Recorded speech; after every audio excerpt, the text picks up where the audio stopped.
Hey everyone, Colin once again, and welcome back to another movie review for Halloween month. And moving on is another film that I do enjoy the movie. But the thing is, though, I don't think a lot of people don't like it. I mean, I know people have their own opinions that they have a right to not to like a movie, but to me, I don't understand the hatred for it. Even though I do understand why people don't like it, though. But to me, I just don't get it from my personal viewpoint. But I like this movie. I know there are other films I think are better than the movie, but for a fair shake of it, I do like the movie. And I think it's a tad bit underrated in my opinion, though. But like I said, it's not everybody's cup of tea, basically. But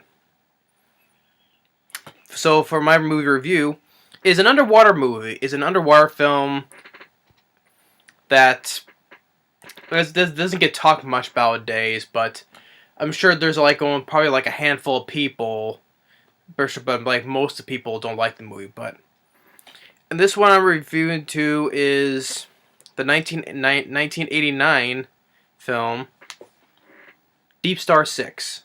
And plus, this is a film I wanted to review for quite some time. I really do. I wanted to review this film for quite some time. Finally got a chance to do it. Because, for Halloween month. And plus, it's a Halloween month to review an underwater horror film. So, yeah. But DeepStar Six, I think it's a bit underrated, though. But I do understand why people don't like the movie. But to me, from my personal viewpoint, I don't get it, though. But even though I do understand at the same time, some people feel this film was like very boring because basically they don't show much of the creature in the movie, and I get it. That's understandable, though, but I like the movie, and even my dad likes the movie, and even he likes it, but I do too. I like this movie. But like I said, I'm sure there's about only maybe just a few more, like a small handful of people that probably like this movie. But now DeepStar Six, and plus I like the tagline. I like the tagline that even says in the trailer, even though it says it here, it's like, "Not all aliens come from space." I don't know why. I just like that. I just like that tagline. Then he said, the bottom here says, "Save your last breath to scream." And also what made it interesting is that it's directed by Sean S. Cunningham, who directed the first Friday the 13th. And I think even the music by Harry Manfredini. I think he also helped do the music for Friday the 13th as well. I just want to be sure. Yeah, he did. Even for part 2, part 3, 4, 5. Yeah, pretty much like all the Friday 13th movies. Even other ones like yeah. It's basically all the Friday 13th movies, including this, and even House 2 as well. Which I like House. But yeah, so and I think the score was fine. But and a lot of people think it's kind of boring because they don't show much of the creature. But I think it holds up well because I know it talks about how much more of these it's focusing on all these people trying to figure out what to do and etc. But it's pretty much I would say a slow burn, though. But like I said, I don't understand why people don't like it. Which, again, understandable. People think it's boring, but I don't think it's not. And I know there's an overseas special edition of this, though. I would like to get one day because I think that if it's overseas, the overseas DVD has features, though. But can't do it without a, without a, what was it, that kind of DVD player that plays films from overseas. Yeah, but I like one. Because I know a lot of films like overseas, have like films like this, films like that have features, and while the DVDs in the US don't have pretty much nothing but jack shit anyway. But that's sucks though. See, if you want to get the film for the feature, you have to order overseas. But and for the cast of the, but also I do like the cast of the film. You got Greg Evigan as McBride. He's pretty much like the submarine pilot, which I did not mind him. I didn't mind him. I thought he was pretty decent. Nancy Everhard, for I remember Nancy Everhard, she was in the Punisher movie, the one with Dolph Lundgren. I believe that she was the one who at the pretty much like at the end of the movie, she like teamed up with Louis Gossett Jr. And then you got Cindy Pickett, who plays the mother to Ferris Bueller in Ferris Bueller's Day Off. Really enough, Matt McCoy from the thriller film The Hand That Rocks the Cradle. He was the husband. He was the husband. Which I like. The Hand That Rocks the Cradle, with also starring Ernie Hudson as well. And he was also in Abominable, pretty much the rear window version of with Bigfoot. So he was in that as well, and you also have Elya Baskin, who was one of the Russian bad guys from Air Force One. He was pretty much trying to fly the plane in the movie, and he also played Peter Parker's landlord in Sam Raimi's Spider-Man movies. So he had a little role in this, and you also have Miguel Ferrer in this movie, who's the guy who created RoboCop in the movie. RoboCop. He's the one who created RoboCop, and he was also in the movies. He was the voice of who was that, the villain's name in Mulan? I forget what that villain's name though, but he voiced the main bad guy in Mulan. He's been in a lot of movies, Miguel Ferrer. I know he has. So you got a lot of got some recognizable faces in this movie, and also the thing is though, 1989 was a thing.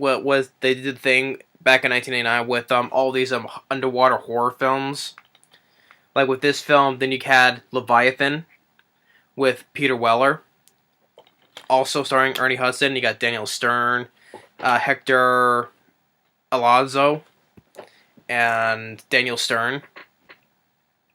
Which Leviathan I really do enjoy. I enjoy Leviathan a lot.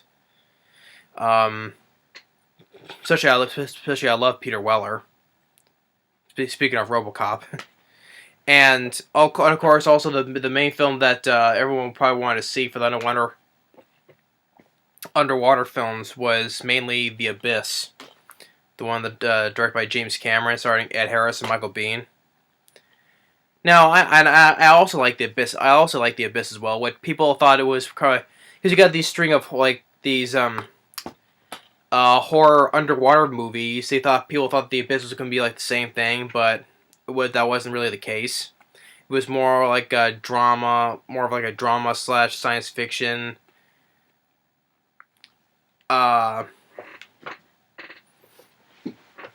It's supposed to. It's like deal like with friend. It's like they're not. It's not sea monsters or anything. It's like more like and really enough, it is like extraterrestrial beings that was living down there. Kind of like that means nobody. They didn't mean any harm to anybody. It's kind of like the way of E.T. in a way. Because I like Ed Harris and I like Michael Biehn. He was the bad guy in that movie, but I like Ed Harris, but I enjoy The Abyss. Which people think that's like one of the best. It hands down is the best underwater movie, especially out of all mainly the three ones. Which they also have some other more of the lower budgeted ones, like films like The Evil Below, Lords of the Deep, and The Rift, like those ones. But to me, mainly the three best ones is, of course, The Abyss, and you got this film, and of course, Leviathan. And the film didn't do that, and the film didn't do well both box office and critically. And plus the fact this one came out in January, which once again, bad month for films to do open in January, especially for horror films, like one in particular. Once again, pointing that film out. Especially while also dealing with sea monsters as well. Like, this film has a sea monster in it, that film has a sea monster in it. I just keep on pointing that because I love that movie, and I still get what's so bad. It's underrated as hell. But I keep on repeating that over and over, though. And I'll defend that film to the end. But yeah, it's almost like in the realm of this, though, but Deep Rising nowadays say it's a hell of a lot better than DeepStar Six, though. But like I said, I like DeepStar Six. And also we're gonna have both films start with deep. But and also the fact I completely, and has a 5.2 in IMDb, and I completely disagree. This film does not deserve 0% Rotten Tomatoes. Yeah, this film has 0% Rotten Tomatoes. I completely disagree with that. People may do agree that the film does deserve 0% because people think it's boring, but I don't agree. I completely disagree with that. This film does not deserve a 0% Rotten Tomatoes.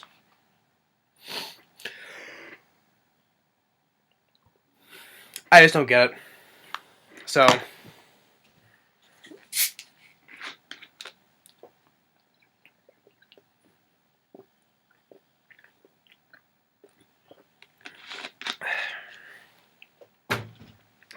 but I like the cast for the most part. Yeah, it's mostly slowly building up though, but I don't get what's bad about it. To me, I don't get what's bad about it. I know people don't like the film, that's understandable though. But I totally see why. But from my viewpoint, I like the movie. I think it's a bit underrated, just a tad bit. But getting into the story, you got this underwater base, a naval base basically, and it's called DeepStar Six. And you got Navy crew working on this place, and they've been there for 6 months. And you have this doctor, which this is one character I did not like because I think he was a total douchebag, which I'll get to. But this doctor, he wants to do some they're doing underwater testing and by setting up these nuclear missiles to store them, and it's getting close for them to go home, going back up to the surface, and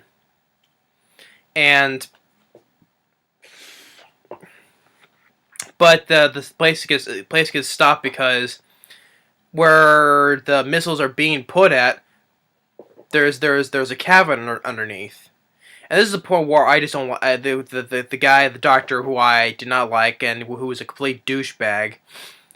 He doesn't care about what anybody thinks. He only cares about him. He only cares about only what he thinks, and he says, they tell him like, oh, there's underwater cavern, which Nia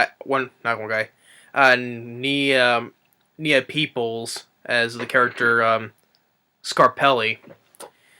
Because she wants to know, we might disturb whoever's down there because there might be some new marine life down there who has she even tells like that around that same spot, from over the years there's instances that has happened, and the doctor doesn't listen. He completely ignores what she says, and he only cares about what only what he wants to do. He says, "No, we're doing this. We're use them. We're blow whatever's down there."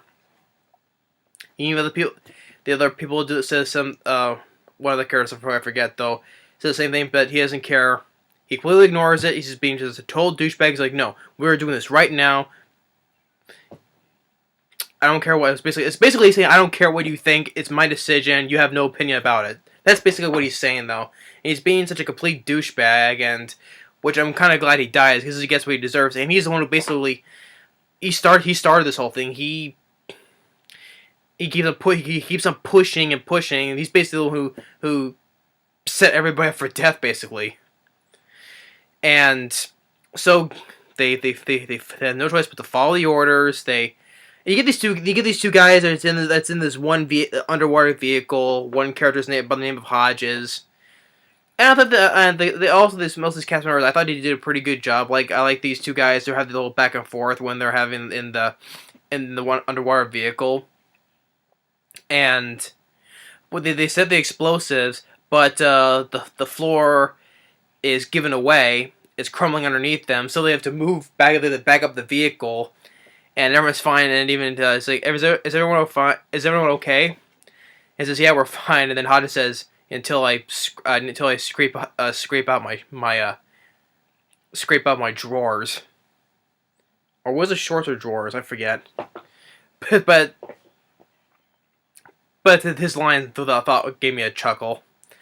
And so they want to send the remote down there. It's basically an underwater camera. She wants to. Nancy Everhard, she wants to record because whatever is down there because they want to explore it, and that's basically They're basically explorers, and they're blue collar people, which, like I said before, it's like aliens, which again, it's like not all aliens come from space, kind of referencing for that, but yeah, it's like Alien, and then like Stephen King's Graveyard Shift, you got these hard-working, blue-collar people just working until they discover the horror that awaits them.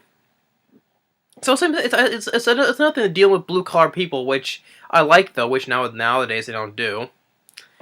And, which, I like that. So, yeah, it's also like in the trailer, it says, they are explorers. Yeah, which basically they are. And so they're recording from the camera. And you saw all these glowing things, and even Nancy Everhard's like, it's like a new world down there. Yeah, and you get all these glowing things, some shiny things, but then they lose the camp, but then the camera gets cut off, and so the guy Hodges and the other guy is with them says, "Why don't we just go and retrieve it? No one will notice." So they go down there. They find the camera, and the guy next to Hodges says, "Let's get out of here. This place is giving me the creeps." And the guy says, "What's the matter? You gonna let a few fish scare you?" And then you get you see that you get the first glimpse of you don't see it though, but you get from his POV shot, from his point of view. It's something is coming at them. They see it on their radar. And it's like sonar contact down here, like this far deep, and it's coming in. And I liked Hodges' reaction. It was kind of like really he had that really scared look on his face. You don't see the creature, but you get from his expression on his face that you bought that he was scared when he saw you get that there was something really coming at him. I was like, I don't see anything. He's like, holy shit, I don't believe it. Look at the size of that thing. And it's like, get us out of here. So, yeah, that kind of reaction is like, I bought that. So, yeah, you saw it from the monster's point of view though, but you bought especially for Hodges' response. Yeah, there was something big coming towards them. And then it cuts to Nancy Everhard, their audio cut off, and you get the idea that they're now dead. And then after that, once again from the monster's point of view, it's coming up and it bashes that little facility where Nancy Everhard and Elya Baskin is at. And it bangs around a couple times, and Elya Baskin, he gets pinned down, his legs are crushed, and he's slowly bleeding out, and the facility's starting to flood. So Greg, Evigan, and Taurean, Blue, if I mispronounced his name, he's the captain of the crew. So they both go down there, and they even see something on their radar, which is the creature coming towards them. But they put full stop, and they turn off the lights, and the creature turns away. Then they get to the place, and they connect, and McBride, Greg Evigan, they get to Nancy Everhard, and Elya Baskin's dead. He bled to death. So they get in as all of them get in. The captain, the door from the facility, it closes on him, like half right here, and breaks his back, and it was like, get out of here, save yourself. And they're trying to save him, but he does basically he self-sacrificed himself, because they're trying to save him, but it's not doing any good. So he goes and floods the compartment so they can get out. So he self-sacrifices himself for them to escape. So they get back, and Matt McCoy as Richardson knows that McBride and the captain were close friends, because he gives McBride a photo of the two of them together from whatever when. So he says, I'm sorry for him, gonna miss him. So at least they did like a nice thing for a respectful thing for his death. And this, I guess, is at this point where people think it's boring, because it just shows them talking, and they're trying to do more things to get out. And then the doctor and the other people tells him, Miguel Ferrer, that they need to blow the missiles. And he's when he tells me he's just following procedure. He does everything. He does the thing. He follows the instructions and everything. And he blows. Okay, kids, don't try this at home. He blows it up, and it's basically that scene right there, where it gives up that glowing light from where the base is at from that distance. If you can see it right there, it's basically that. But because the shockwave messes up the base, ruptures the oxygen system, and also the thing, the places that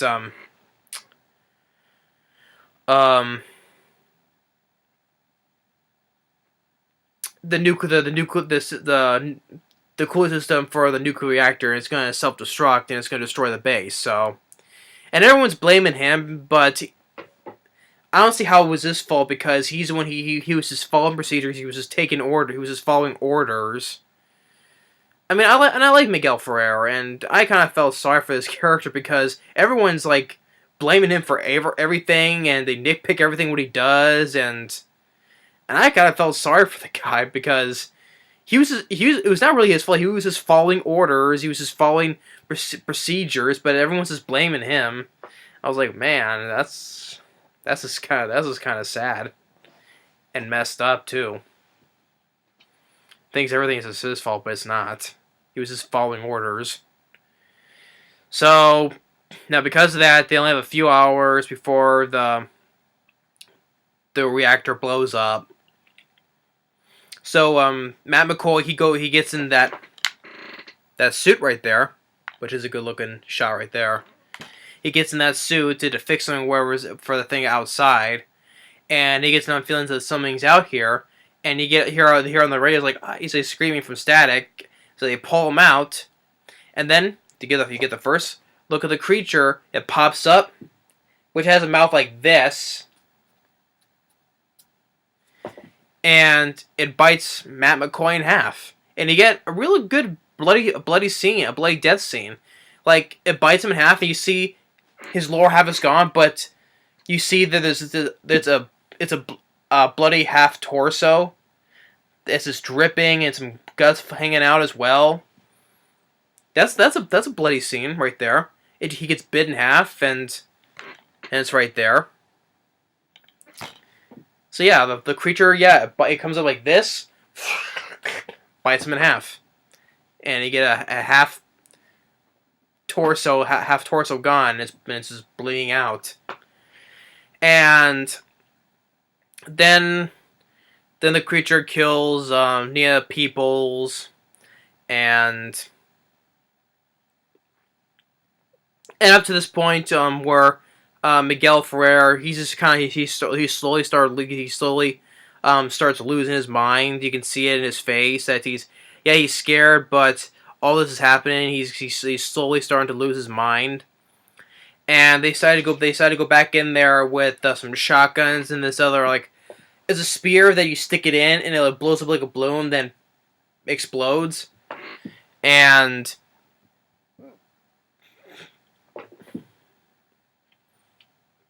well, they're not trying to kill him because they have to Greg Evigan, he has to set this thing up for the decompression. So if they want to get out that emergency pod, they have to set the decompression up. So you go, and when he pops back up, the creature pops up and they start shooting at it. And here's where that douchebag doctor, he gets it, because he's standing right in front of Miguel Ferrer. He's holding the spear like this, and it's really his fault because he's the one who backs into his spear, and like right here, it blows out, and he dies. And that was not Miguel. That was not Miguel Ferrer's fault. He's the one the doctor is the one who backed up into his spear. And I was like, oh, good. That guy got what he deserves because he's the one who basically started this whole thing. Because if he wasn't been such a douchebag and started, it's like, oh, I don't care about anyone's things. I'm doing my own thing, basically. He got what he deserved. And when they get back in, once again, like a McBride, he's like, he thinks it's his fault, which it's not. He's the one who backed up into the guy who's backed into his spear. Even the guy says, he backed up into my spear. It's not my fault. And now at the same time, look like he is starting to lose his mind. So the doctor, Cindy Pickett, is giving him something of a shot to calm him down. But besides, that doesn't do any good because Miguel Ferrer, he's having these visions. He's having the visions like all the things that's happened, including an image of the doctor coming towards him with the spear. And this is where he loses it completely. He goes into the escape pod, but he hasn't decompressed the place, so he doesn't. So he hits a button. The thing goes up, and he says he's already dead. And you get a really brutal death because it hasn't been decompressed. So you see Miguel Ferrer, his skin starting to break out, and his face all of his face is starting to bleed. He's starting to like doing this,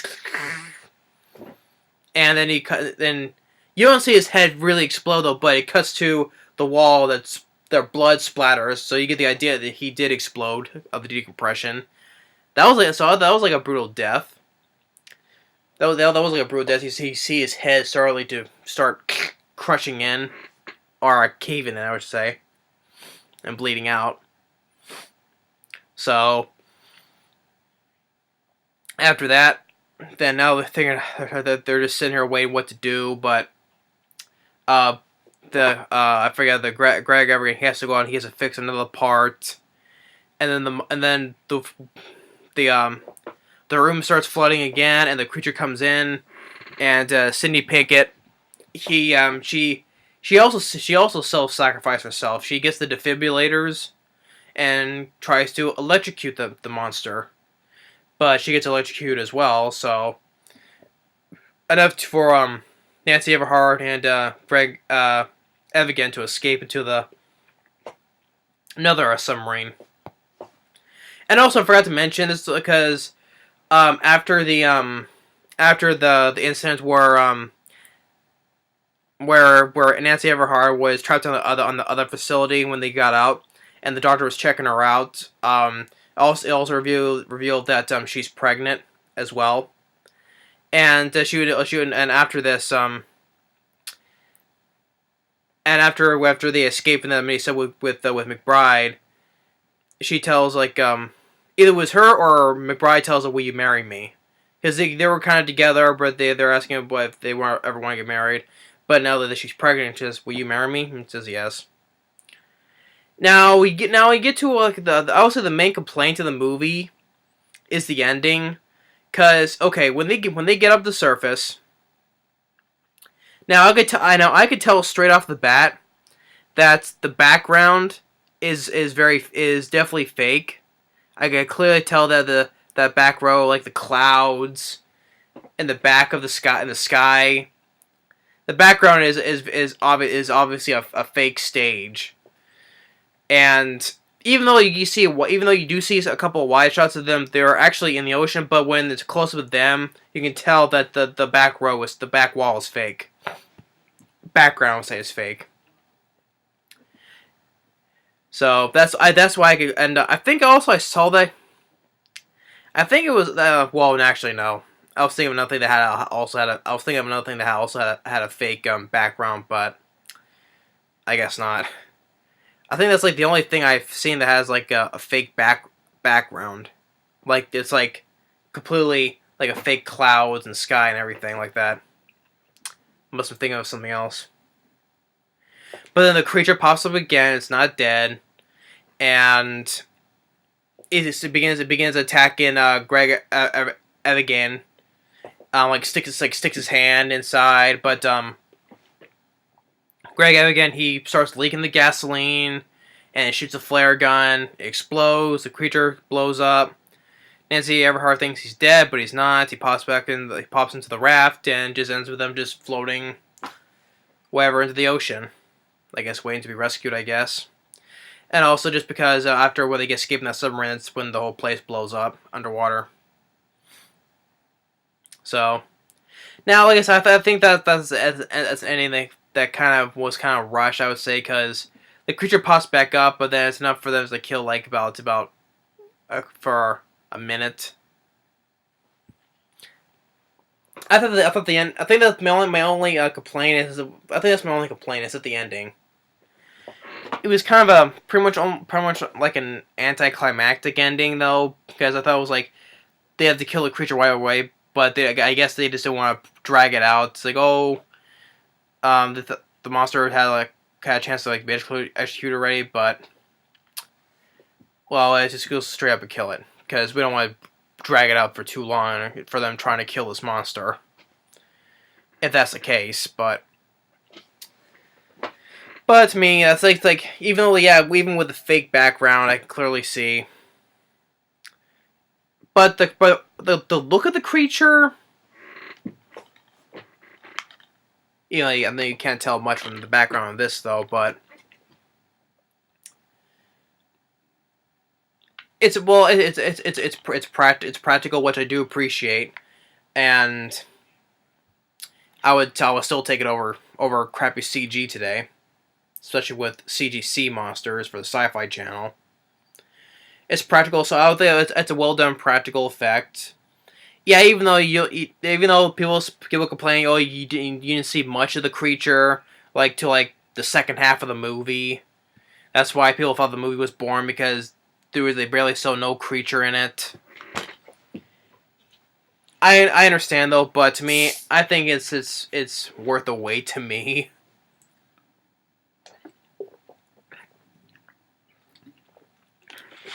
I just think so, but it's just from my personal standpoint.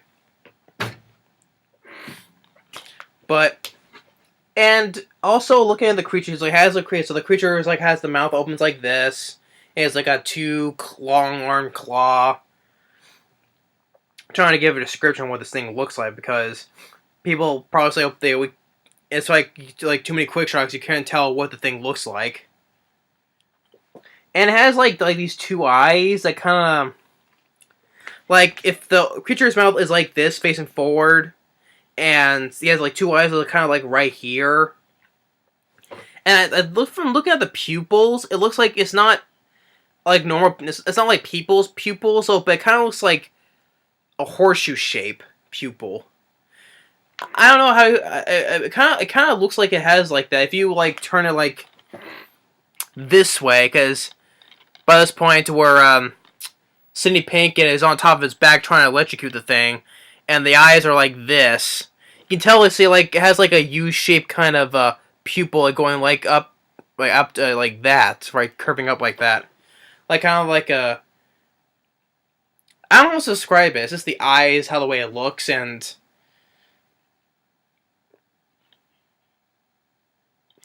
I don't know, but but for the creature, I think it's kind of like a how the way it looks. I guess you can say because of trying. I say it's kind of like an alien sea monster because like the tagline says not all aliens come from space, so I can say it's kind of like an alien.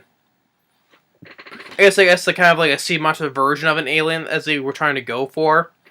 How the way its mouth and if it's the eyes are supposed to be look like an alien type of eyes, but at that point I can understand though. I think it's kind of like it's like a unique sea monster that you don't see today. I should say. So yeah, I would definitely say it's kind of like a unique type of sea monster to look at because you don't see that nowadays, and because nowadays things that don't look unique at all. Pretty much like sea monsters like pretty much look the same. But yeah, for the most part, if the creature is practical, well done. I don't think it's. I think the only problem I have was the ending. That's the only complaint I have with it. But other than that, though, I still like the movie.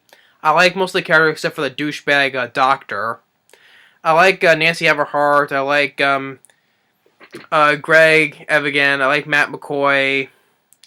Miguel Ferrer, which I kind of felt his character I felt sorry for the most because everyone was blaming him, which wasn't really his fault most of it. Because the doctor backed into a spear, that wasn't his fault either, and the blowing up of the missiles, that wasn't his fault because he was just following orders or protocol, whatever. Sidney Pinkett, Ferris Bueller's mother, I did like. The captain, Taurean, Blacque, mispronounced his name though. I even liked him. The two guys in the mini sub, like Hodges and the other guy in the tube mini sub. I like them too. They had a little good back and forth to each other. Yeah, so mostly for like all the cast members I did like except for the doctor guy. And the creature I thought it was cool design. Even though people complained that you didn't see much of it, I liked the creature. Well done practical effect. And a couple of good kills, like the Matt McCoy, he got bit in half in the suit.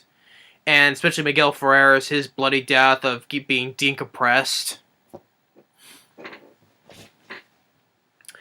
And you got two self-sacrifices, like the captain, to save himself from the two Lees from saving him, and then Sidney Pickett trying to electrocute the creature. And the score I thought was fine. And the directing by Sean S. Cunningham I thought was fine as well. And also really enough that the original director of this movie, which it's not Sean S. Cunningham, it was originally going to be directed by Robert Harmon, really enough. And that also got my curiosity going. Because Robert Harmon, he directed Highwayman with Jim Caviezel, but he directed the original The Hitcher. Which to me that says enough already. And he also directed a TV miniseries called The Crossing, which I remember a long, long time ago, like in school for like a history class. He also directed The Crossing, was a TV miniseries, but with George Washington that starred Jeff Daniels, really enough. Yeah, I remember seeing that miniseries long time ago at school for a history class. It was a miniseries that starred Jeff Daniels as George Washington. I didn't remember what the title was till now I looked up what it was. It's called The Crossing, and it was directed by Robert Harmon, really enough. Yeah, so but The Hitcher, Highwayman, even that, The Crossing, I would have been really interested to see how if what he would have handled this film went. I would like to see what kind of different direction that he would have went with this film. But I was fine with Sean S. Cunningham because it's from the director of Friday the 13th, so the first one. And even Sean S. Cunningham didn't have much of directing else after that, though. So, but yeah. I don't get what's so bad about it. 0% Rotten Tomatoes, highly disagree with that. 5.2, I disagree with that as well. But I understand why people don't like the movie. But I think it's a bit underrated to me. The cast overall was good. The creature I liked. My only problem was I thought the ending could have done better and lose the fake background clouds and sky. But yeah, I don't get what's so bad about it.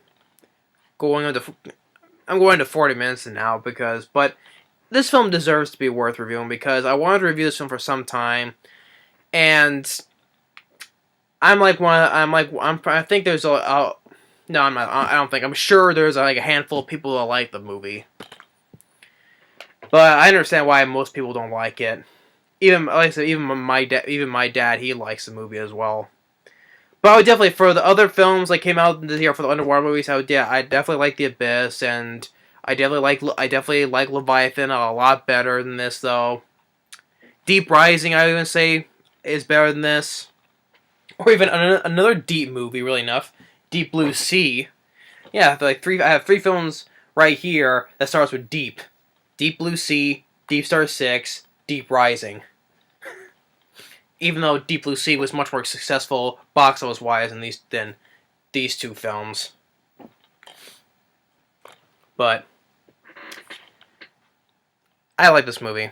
I don't get what's so bad about it. And it deserves. If I'm doing a long review of this, it's well worth doing because I think it's a bit underrated. I enjoy the film, and I like the tagline. Not all aliens come from space. And I get that, and I kind of see that because the sea monster does kind of look like an alien version of a sea monster, or the other way around. Because of how the way its mouth is and its claws, especially the eyes. Even though the eyes is kind of an awkward thing, though, but I guess they're trying to make it like an alien, a sea monster version of an alien. I guess why the tagline, but I like the trailer. I may say the trailer, even though I do like the trailer though. But I meant to say I like the movie. But yeah, and if anyone else who has not seen this movie, I would recommend to check it out. But if you don't like it, I completely understand that though. So, but if anyone who likes the movie, I would be surprised though, because like 90% of people don't like the movie, and I'm like one of in the 10% who do. So it's worth reviewing. This is what I've been wanting to review for quite some time, and I'm glad I got this review done, especially for an underwater movie for Halloween month. So I'm glad I got to review it. So yeah, that's my review for DeepStar Six. I like the movie. So anyway, hope you enjoyed it. Thanks for watching. Stay tuned on the next movie review for Halloween month. Later.